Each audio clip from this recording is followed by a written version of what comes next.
कैलाशपुरा नाम का एक गांव था।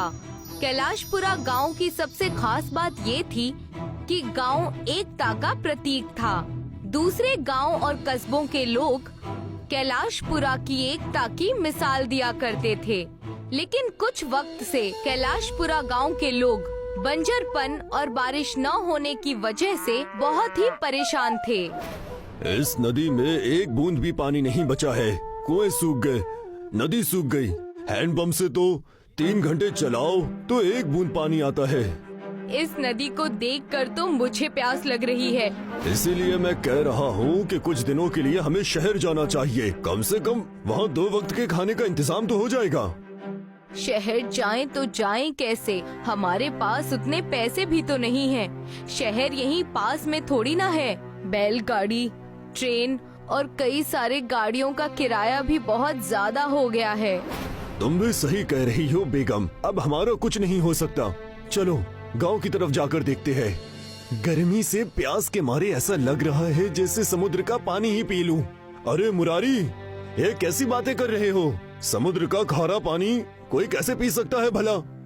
और क्या करूं हीरा भाई, गर्मी के मारे हालत खराब है।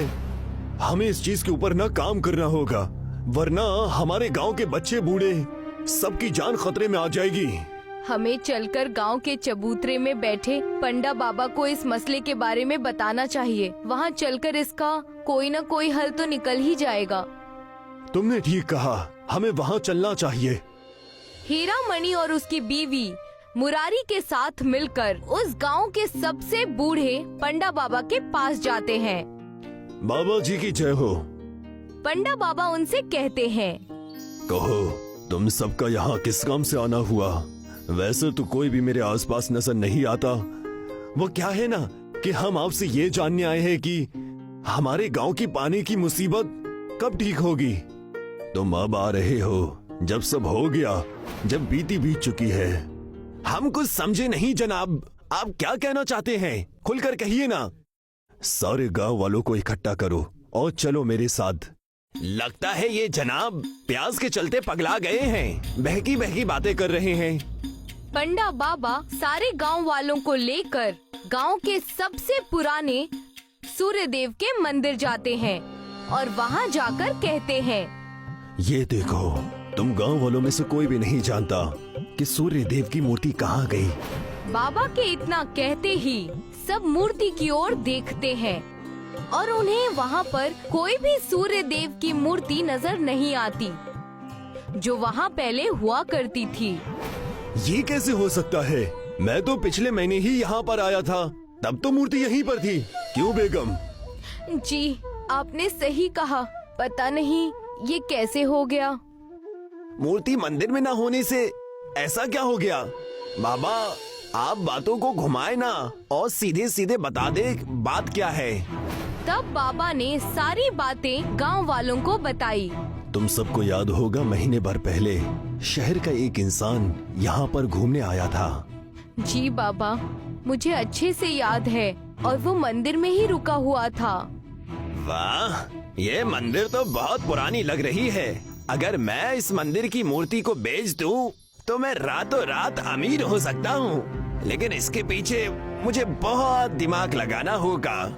शहरी कारोबारी शहर के कुछ चोरों को पैसे देता है और उन्हें मंदिर की मूर्ति चुराने के लिए कहता है। चोर आकर रातों रात मंदिर से सूर्य देव की मूर्ति चुराकर ले जाते हैं। तुम गांव वालों को शर्म आनी चाहिए कि तुम्हारी नजरों के सामने खुलेआम चोरी हो गई और तुम समझ नहीं पाए। धिक्कार है तुम लोगों पर। बाबा मैं अब भी समझ नहीं पाया कि बात क्या है। उस मूर्ति से गर्मी का क्या लेना देना? सूर्य देव की मूर्ति जब तक गांव में थी, गांव खुशहाल और बहुत अच्छी अपनी जिंदगी गुजार रहा था। मूर्ति चोरी होने की वजह से ही इतनी सारी दिक्कतें हमारे गांव में आ रही हैं। ठीक कहा हीरा मणि ने, जब तक वो मूर्ति अपने सही स्थान पर नहीं आएगी, तब तक ये दिक्कतें बढ़ती ही रहेंगी और उस व्यापारी को गुनाह की सजा उसे जरूर मिल जाएगी। हीरा मणि और मुरारी, तुम दोनों शहर जाकर मूर्ति ढूंढो और उसे इसी जगह पर फिर से ले आओ। आपका हुक्म सर आंखों पर। हम तुरंत ही शहर के लिए रवाना हो रहे हैं। बेगम तुम कुछ खाना बांधकर हमें दे दो, हम आज ही शहर के लिए निकलेंगे। बाबा की बात सुनकर मुरारी और हीरा मणि शहर जाने के लिए तैयार हो गए। सारे सामान लेकर वो शहर के लिए निकल गए। पूरे 2 दिन बाद वो शहर पहुँचे। फिर हीरा मणि ने कहा, इतने बड़े शहर में हम उस व्यापारी को कहाँ ढूंढेंगे? सिर्फ तुमने ही उसे देखा है, मुझे तो पता भी नहीं है कि वो कैसा दिखता है। शैतान हमेशा अंधेरे में नजर आता है। वहाँ देखो, कई सारी गैर कानूनी दुकानें और कई सारे अवैध व्यापार चलते हैं। वहाँ चलो। मुरारी और हीरा मणि उस अवैध जगह पर जाते हैं। तब उन्हें एक आदमी गेट पर ही रोक लेता है। अरे अंदर कहाँ जा रहे हो? अंदर जाना मना है। अरे हम व्यापारी साहब से मिलने एक बेशकीमती तोहफा लेकर आए हैं। पहले बताना था ना कि तुम मालिक के दोस्त हो। चलो अंदर जाओ, सीधे सीधे जाना, यहाँ वहाँ मत जाना।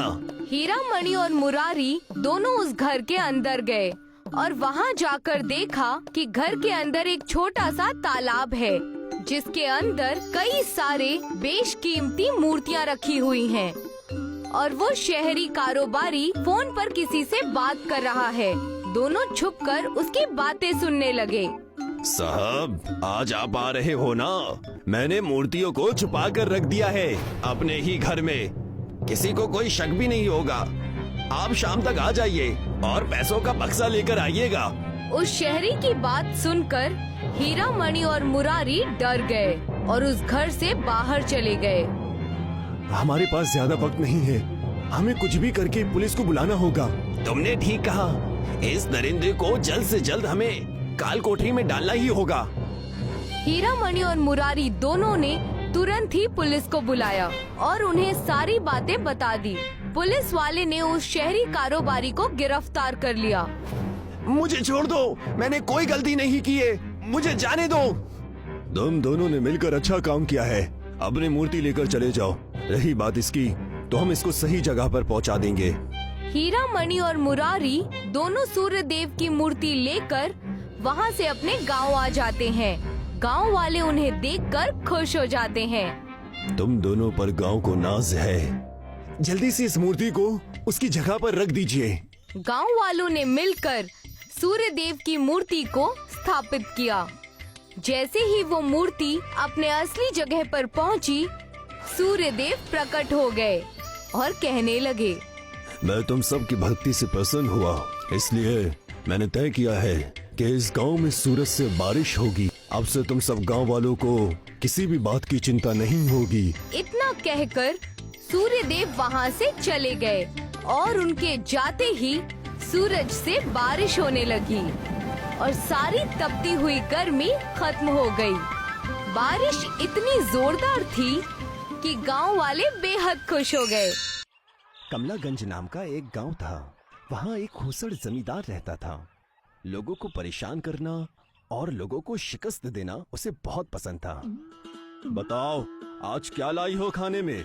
जमींदार साहब, अपने कंगन बेचकर मैं आपके लिए बिरयानी लाई हूँ। अब तो आप हमें हमारी जमीन वापस कर दीजिए। अरे वाह, ये हुई ना बात। क्या करोगी जमीन वापस लेकर? तुम्हारा शौहर वैसे भी मेरे खेतों का मजदूर है। रहम कीजिए हम पर, बख्श दे। तभी वहाँ मुंशी आया और कहने लगा, मालिक, खुशखबरी, उस बैजू ने भी अपनी जमीन हमें गिरवी दे दी। ये तो होना ही था। अब पूरा गांव हमारे शिकंजे में है। नहीं ठाकुर साहब, गांव के सड़क किनारे की जमीन अभी भी नवीन के परिवार के पास है। कौन नवीन? मैंने उसे ठीक से पहचाना नहीं। वही जिसकी बेगम अभी कुछ ही दिन पहले बीमारी के चलते गुजर गई। चल तो जरा हम भी शोक मनाए। उसके घर पर ठाकुर और मुंशी नवीन के घर जाने के लिए निकल गए। वहां जाकर देखा कि नवीन अपनी पत्नी की तस्वीर से ही बात कर रहा है। बेगम, जब से तुम गई हो मैं सुकून से जी नहीं पा रहा। हमेशा तुम्हारी यादों में खोया रहता हूँ। अल्लाह करे तुम जहाँ कहीं भी हो बस खुश रहो। इस वक्त इसे परेशान करना सही नहीं लग रहा मालिक। बाकी जैसा आप कहे। तुम तो मेरी बेगम के बारे में अच्छा खासा जानते हो, तो डरना किस बात से। चलो अंदर और सीधा काम की बात करो। ठाकुर और मुंशी दोनों सीधे नवीन के कमरे पर चले गए। अच्छा, तो तुम हो नवीन। तुम्हें मैंने कई बार बाग में बैठे देखा है। मैं वहाँ अपनी बेगम अलीशा के साथ समय बिताया करता था। अच्छा, तो एक काम करो, सारा सामान बांध लो और अपनी बोरिया बिस्तर बांधकर उसी बगीचे में चले जाओ। तुम्हारी सड़क के किनारे की जमीन मेरे नाम कर दो। चाहे जो हो जाए, मैं अपनी कोई भी जमीन तुम्हें नहीं देने वाला। जैसा तुम्हें ठीक लगे बच्चे। उस वक्त ठाकुर और मुंशी वहां से चुपचाप चले जाते हैं। उसके बाद ठाकुर एक कटोरी खीर लेकर अपने घर के खुफिया कमरे में जाता है। उसकी बेगम, जो कि काला जादू करती है। आ गए तुम। खीर की महक तो बेहद अच्छी आ रही है। लाओ दे दो और बताओ अब क्या करना है। रूपमती, गांव के एक किसान की जमीन हड़पनी है। मैं इस वजह से तुम्हारे पास ये खीर लेकर आया हूँ। उसका नाम है नवीन। बस इतनी सी बात? खीर रखकर दुम दबाकर भाग जाओ, तुम्हारा काम हो जाएगा। ठाकुर उस खुफिया कमरे का दरवाजा बंद करके भाग गया। उस रात रूपमती नवीन के घर चुड़ैल के रूप में गई। आज बड़ी अच्छी नींद आएगी। दिन भर मेहनत की है। मेहनत करने के बाद नींद बड़ी अच्छी आती है। और जैसे ही नवीन अपनी चरपाई पर सोने गया, उसने सामने देखा रूपमती एक भयानक चेहरा लिए उसके पास खड़ी है। कौन हो तुम? मम्मी बचाओ, मम्मी बचाओ, जाओ मम्मी। अगर तुमने अपनी सारी जमीन ठाकुर के नाम नहीं की तो मैं तुम्हें अपने साथ ले जाऊंगी। मुझे कहीं मत ले जाओ। मैं अपनी सारी जमीन ठाकुर साहब के नाम कर दूंगा। खुदा के लिए मुझे मत मारो।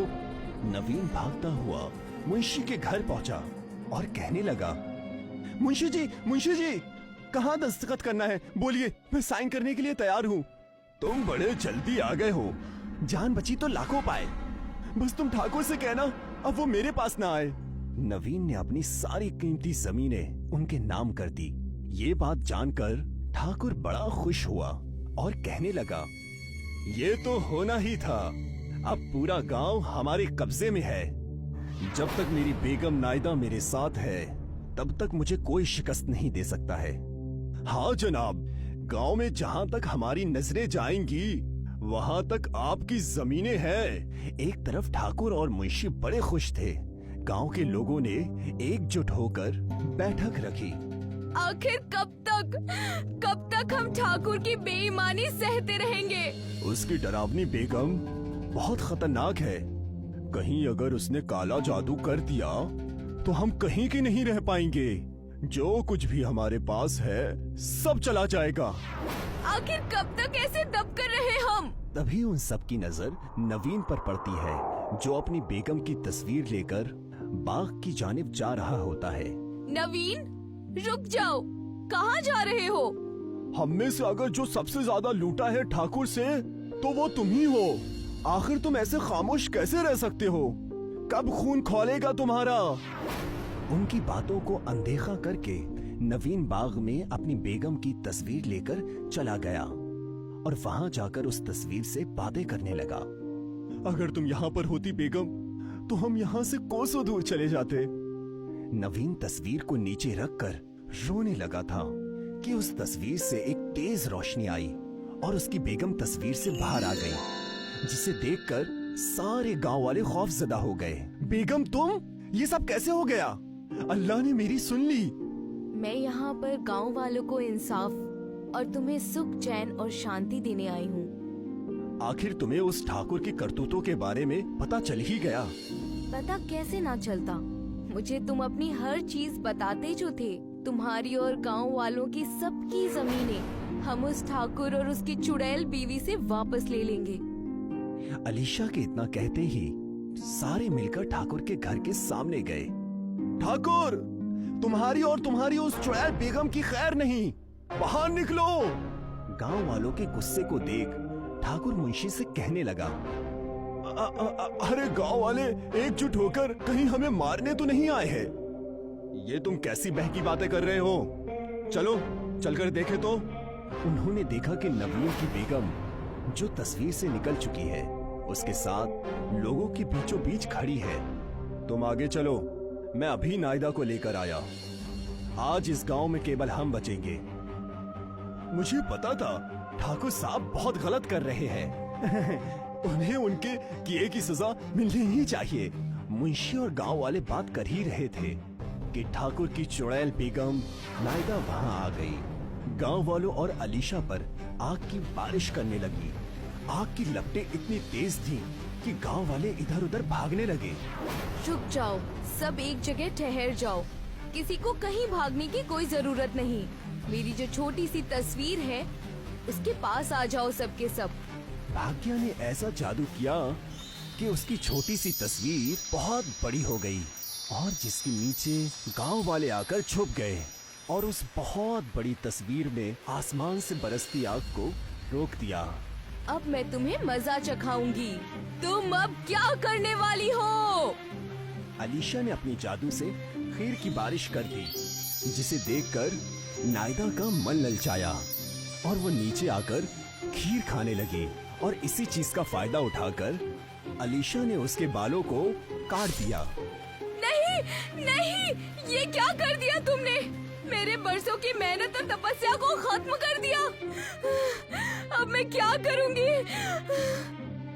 इतना कहकर रूपमती रोते हुए गांव से भाग गई, ठाकुर को अकेला छोड़कर। अब तुम क्या करोगे ठाकुर? हमारी जमीनें तुमने हड़पी थी। तुम्हारी चुड़ैल बेगम तो अब भाग गई। मुझे माफ कर दो, मैंने तुम गांव वालों को बहुत तकलीफ दी है। रहम करो, मुझे माफ कर दो। ठाकुर और मुंशी को गांव से बाहर निकाल दिया। ठाकुर की बेगम दोबारा कभी नहीं आई और अलीशा गांव वालों को इंसाफ दिलाकर फिर से उस तस्वीर में चली गई।